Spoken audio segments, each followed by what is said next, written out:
Жыл басына таласқан жануарлар. Ерте заманда жануарлар жыл басы болуға таласыпты. Әр қайсысы өзінің иесіне келтірер пайдасын айтып дауласыпты. Сиыр: «Мө, адам егін еккенде мені пайдаланады, сүтімді ішеді, және сүтімнен құрт, май алады. Жыл басы болуға мен лайықпын. Мө!» деді. Жылқы: «Мен алысты жақын қыламын. Менің күшімді пайдаланады. Сүтімнен сусын әзірлейді. Қылыма шейін арқан жіп еседі. Адамға менен пайдалы мал жоқ. Жыл ағасы мен боламын» дейді.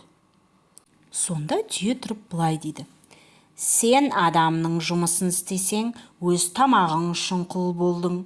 Себебі адамдар саған сұлы жеп шөп береді. Ал мен сен көтере алмайтын ауыр жүкті көтеріп, айшылық алыс жерлерге барамын. Аш болдым деп арпа, сұлы сұрамаймын. Көде болса көде, жусан болса жусан.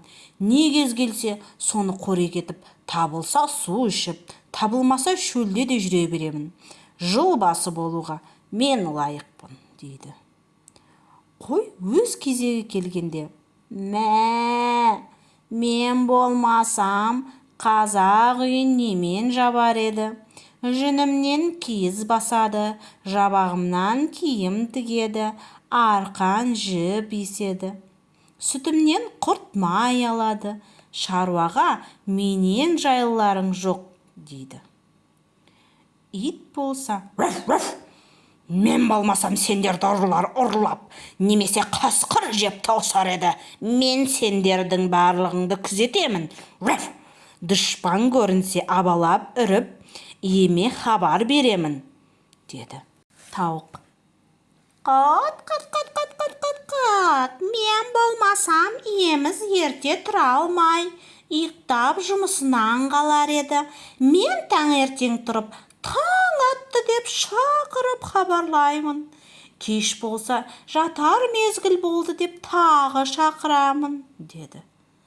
Тышқан не айтарын білмей тұрды да бір қулық ойлап, жиналған көпшілікке: «Бұл таластан еш нәрсе 15. Одан да бәріміз келе жатқан жылды қарап тұрайық. Кім бұрын көрсе, жыл басы сол болсын» деді. Өзгелері ойланып тұрғанда түйеге: «Оны менен бұрын кім көруші еді?» деген ой келді. Тышқанның сөзін бәрі қостады. Біраздан соң тышқан жорғалап түйенің үстінде, одан өркешінің ұшына шығып отырды. Жануарлар өзара таласып, «Мен көремін» деп тұрады.